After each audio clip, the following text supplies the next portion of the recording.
Rossi, who was the diversity consultant. This scene takes place at their first meeting, and Dr. Rossi speaks first. Dr. Rossi let out a breath. Okay, tell you what, let's get at this another way, Ingrid. He made a big show of pushing away his legal pad. What made you decide to become a lawyer in the first place?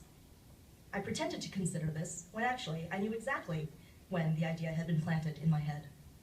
When I was in elementary school, my mother had started a tradition in our house called library night. Every Wednesday, after my mother got home from work, no matter how tired she was or what shape dinner was in, she would drive me to our public library, where she would upend the canvas tote bag filled with last week's books onto the counter to be checked in, and then help me carry the canvas tote bag filled with new books I checked out. I was allowed to check out as many books as I wanted, even ones from the adult section. My mom and dad had no idea what any of these American English language books were, and so, by the 4th grade, I was already reading Lady Chatterley's Lover and Clan of the Cave Bear and Wifey on our couch in our family room in plain sight, and my parents were none the wiser. And if they asked, as far as they knew, I was just reading for school. That year, the year that I was 10, our washing machine broke down one night. My mother called Sears, and after being on hold for the better part of an hour, explained in her halting and accented English what had happened and where she had purchased the machine. I was sitting at our kitchen table, doing my fractions, half listening to my mother's end of the conversation. The Sears customer service representative curtly replied that they were not going to fix anything, and then hung up on my mother. My mother saved everything.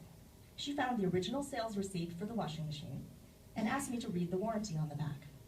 The warranty was good for an entire year, and it had only been 10 months since we'd gotten it. So that week, when my mother drove me to the library, she asked at the desk for a book on how to write an official business letter. The librarian seemed overjoyed to have actually been asked a question. She led us over to the stacks and removed a shiny yellow paperback, Business Letters That Work. I studied and studied that book. I carefully read the explanations of each component of a formal business document. Many of these were new words to me, but they sounded so grown up and important. I loved the sound of them. Salutation, greeting, body, closing, signature. With this book and the crumpled yellowing Sears receipt lying next to me, I prepared to type on my father's Smith Corona. I used a jar of Skippy peanut butter to hold open the book's pages. First, I typed the date. Next, the recipient's name and address, Sears, Customer Service Center. I carefully copied the address off the warranty. Next came the salutation. To whom it may concern, I typed, following the example in the library book. Finally, I reread the instructions for composing the body of a business letter. Step 1, clearly state the purpose of your letter. Your tone should be courteous, yet firm.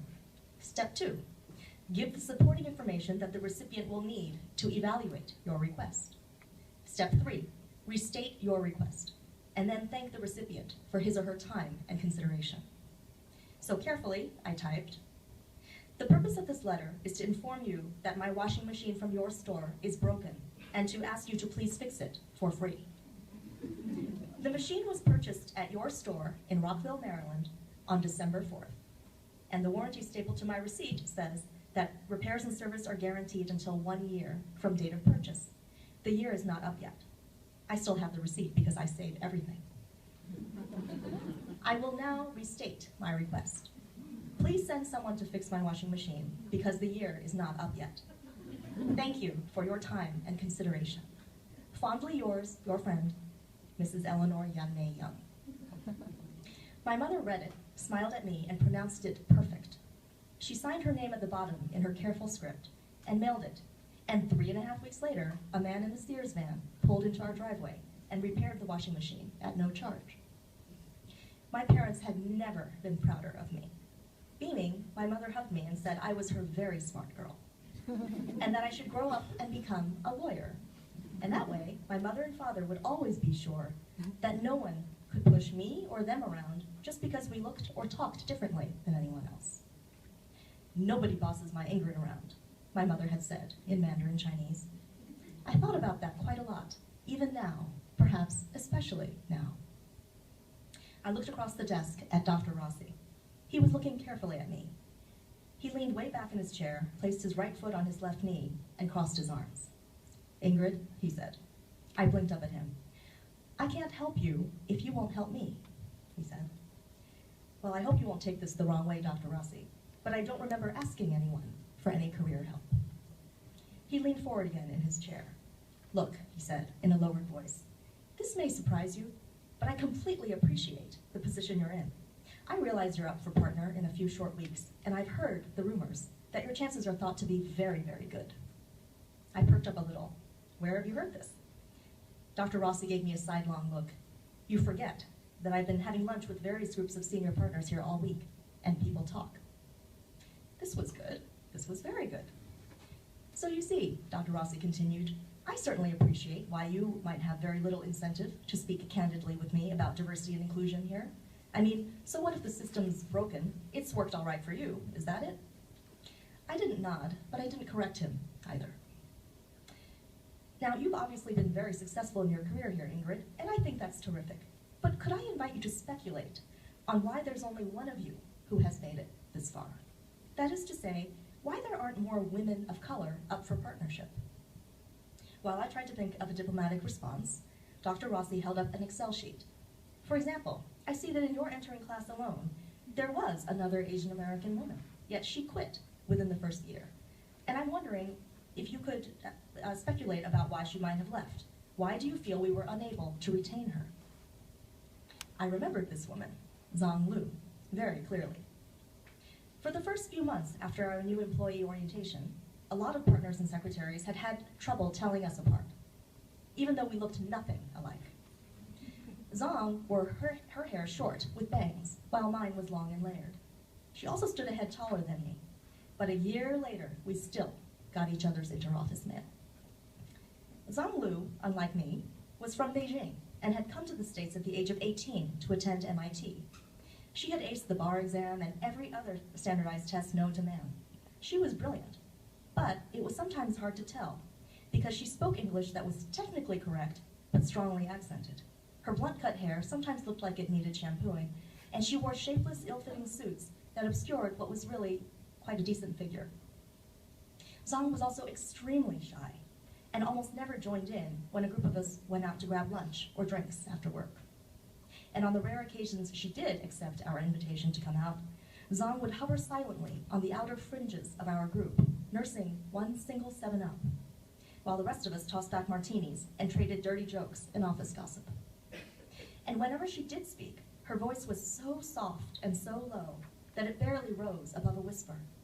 Once, at a corporate department luncheon, I'd seen Marty Adler lose his patience with her and snap, "Speak up, Zong, for God's sake." I had never heard Marty Adler speak to another attorney like that, either before or since, and it stuck with me.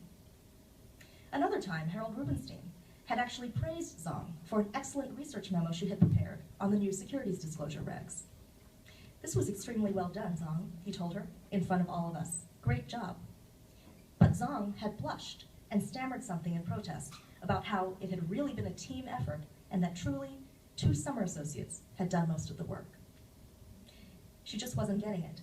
Everyone knew that on the rare occasion when a senior partner publicly praised your work, the only right answer was thank you.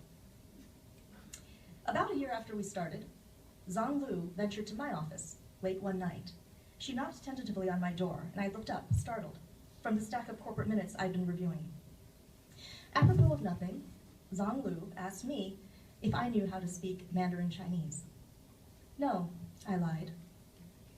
I knew how much courage this must have taken on her part. I knew just how much it must have cost her. And yet, to my own embarrassment, I could not summon the courage in myself to do the kind thing. Because it had only been my own first year. My own position at the firm was not yet so secure that I could afford to be associated with Zong Lu any more than I already was. I was terrified she'd drag me down, because I was passing while she was not. Zong stuck it out at Parsons Valentine a few more months, collected her bonus, and then quit. I had no idea where she'd landed. I thought about Zong Lu a lot, especially last winter when I'd reread one of my favorite books from college, The Woman Warrior by Maxine Hong Kingston. I got stuck on one scene in which the tough, rebellious heroine terrorizes a Chinese-American classmate in the girls' room, pulling on her pigtails and pinching her cheeks in an effort to force her to speak English. I looked into her face so I could hate it close up, wrote Maxine Hong Kingston, and I realized with a sharp stab of guilt that perhaps that was exactly what I had done, looked into Zong's lost, lonely face and hated it a little close up. All right, look, I sighed at Dr. Rossi. Let's just say that in my own personal experience, most white guys are still a lot more comfortable working with other guys who look, talk, and act more or less like them. But what about the various initiatives of the Diversity Committee? Dr. Rossi prodded. I laughed. As far as I could tell, until the recent incident, the Diversity Committee had been all but defunct. Their initiatives had consisted of taking certain attorneys to see The Lion King on Broadway, throwing a margarita happy hour on Cinco de Mayo, and serving spring rolls and dumplings in the corporate cafeteria during Asian Pacific American Heritage Month. When we didn't need freaking dumpling day in the corporate cafeteria. What we needed were decoder rings for all of the unwritten rules of survival here.